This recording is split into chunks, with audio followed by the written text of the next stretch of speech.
so this is my thesis. It's quite a chunky title, so I've kind of got an alternative one, and I call it Looking into the Rabbit Hole. So there was a bloke called Eaton in 2020 who spoke about how eating disorders are like tumbling into a rabbit hole. And what's quite new about my thesis is that we're not looking at people that are currently experiencing eating disorders. We're looking at adults that are reflecting back on their own experiences of it. And I kind of contend that this actually makes it a bit more authentic, because the idea is that when you're in this rabbit hole of an eating disorder, your thoughts are distorted and you're not necessarily being able to reflect accurately on your experiences. So that's a little bit novel. I'm going to spend quite a bit of time actually looking at a bit of context really. So just a quick hands up, who knows somebody who has had an eating disorder or has an eating disorder? Have a look around. That's kind of important to say because that's why I'm focusing on this. So eating disorders are roughly estimated at 1.25 million people, but that ranges. So the Royal College of Psychiatrists says that it's actually 700,000, and the discrepancy is because about a third of cases go undiagnosed and untreated, which is insane. About 90% of eating disorders are in women. That's kind of an established thing, but there's now more research on how it is in men, but it's different. And there's also lots of new ideas being thrown around about like bigorexia, orthorexia, all of that jazz. So, oh God, I'm nervous. So the DSM defines eating disorders as a persistent and severe, God, I'm nervous, eating disturbance that has psychological, social, and social-psychological consequences. The DSM organises it into three main types. So you have anorexia, bulimia, and binge eating disorder. You guys are all nodding at me, thank you. But for the purpose of my research, I use the transdiagnostic approach. So if anybody's interested in this, look up a bloke called Fairburn. He's an Oxford guy, fantastic. And he basically said that what separates eating disorders, don't focus on it, focus on what actually links them all. So in my study, I wasn't looking at anorexia, bulimia, any of it. I was just looking at eating disorders in general, which I think is really useful. Causes and comorbidities of eating disorders are a really big thing. Causes are multifactorial. We're not even going to go into it. It's a whole seminar. But I think what I found out from the research and literature is that eating disorders generally aren't about eating, which is really fascinating in itself. It's a lot about when you're finding other elements of life really, really difficult to cope with. And in terms of comorbidities, eating disorders really often come along with depression, anxiety, self-harm, and PTSD. Cool. So, as we said, there are lots of causes and risk factors for eating disorders, but a lady called Knightsmith, Pookie, I know that Imogen focused on her as well, so Pookie Knightsmith, another grey egg. So she basically said that school-based risk factors for eating disorders things like bullying, but that's bullies and also bully victims. School transitions, so going from primary school to secondary school. Competitive hobbies, there was a really big study in the 80s by Gardner and Garfinkel who found that eating disorders were elevated in things like ballet dancers, in gymnastics, in sports that emphasise that competition but also have significant body weights. And if we look at schools, if it's sporty, there is a lot of pressure on that. Also, as everyone will know in this room, peer influence. So peer comparison and peer influence is a really big one. There is a perception, and there's some studies saying that it's actually quite true, that if you look a certain way, if you're slimmer, you're going to have more popularity, you're going to have more social standing. And I spoke a lot in supervision how, although that is a belief, there is actually research that shows that that does still percolate. So those are our school-based risk factors. Again, there's not actually much information on the impact of learning and relationships in schools. But what we found is that people with eating disorders tend to have really, really high academic expectations. They have a high drive, and they generally would do really, really well in school, which makes it difficult for them to be referred if they are model students.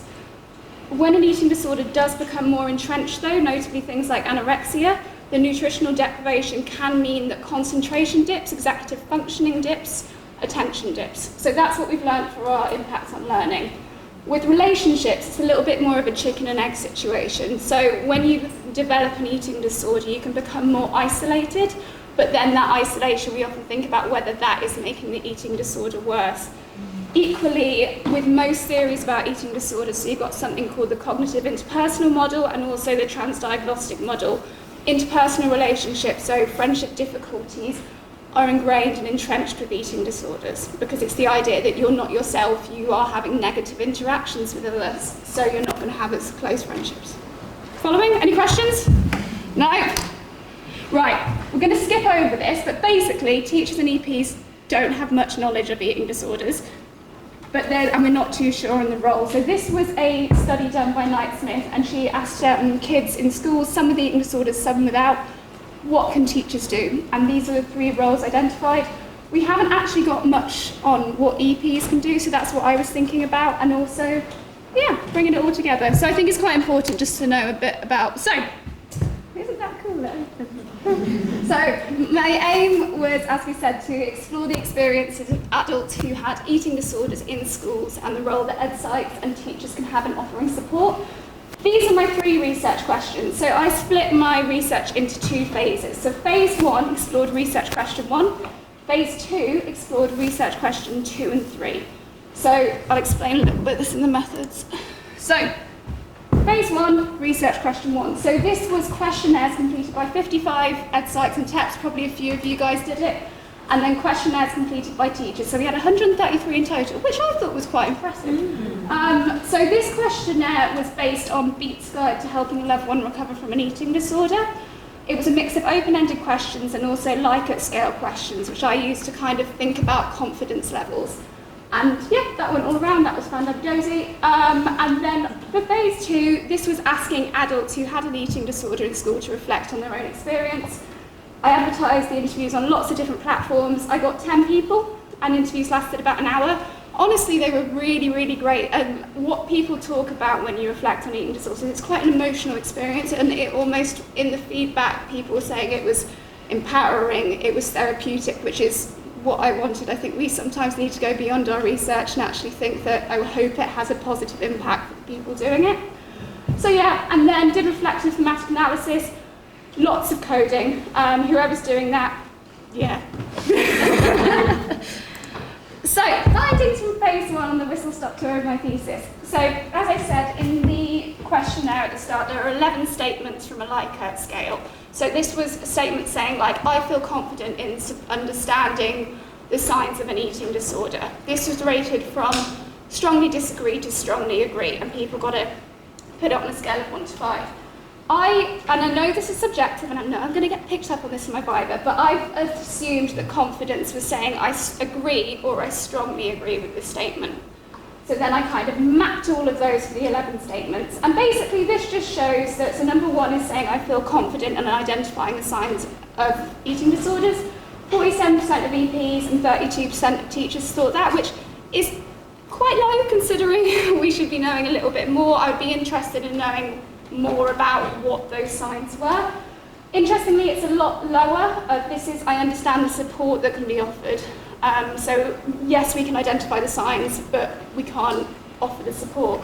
What's really interesting is this one. So 9 is saying, I understand how school can support somebody with an eating disorder. And it was 15% for EPs and 18% for teachers, which I think is quite shocking considering that that's where EPs and teachers work, and if only 18% and 15% do. And interestingly, the one before was I understand how home can support people with eating disorders, which is slightly higher, and that kind of goes back into how eating disorders used to be seen as a home-based, family-based problem, from what I thought. I'm conscious of time, so findings from phase 2. So this was research question 2, understanding about how eating disorders, what the experience was like for adults at school. Basically, in a nutshell, it was so varied. So, impact on learning and engagement. Some people was like, my eating disorder was great because it made me get straight A's. It made me concentrate, it made me do extra work time. Other people were like, it was really crap because I failed all of my GCSEs because I was so caught up with myself. Same thing with status. Some people said it really supported my popularity. Some people said it really knocked me down. And again, I think what I was really shocked at was just such the range, because a lot of the literature is just about the negative consequences, but a lot of people were actually saying, this actually really supported me. So I'm a bit of an evolution nut, so we can think about whether this is almost like an adaptive response to say, are people using this approach to put all their focus into learning and into education, if that's going to make them more naturally selective stuff for the next future. Bit of a nerd moment, but I hope that makes sense. And then, so these are my key findings from phase 2. This was all about increasing teacher understanding, because a lot of the kids at school were like, my teachers didn't know. Most of them were saying, my teachers didn't know, my teachers didn't care, and I really wanted somebody to notice, but nobody picked it up and nobody noticed. But this is the interesting one, because it's saying that I don't necessarily want an educational psychologist coming in, but I want that trusting teacher-student relationship. Got you. So, just have a read through these. These are some of the quotes, and I just thought they were quite nice. And then we'll sum up, and somebody can ask me about my implications, please.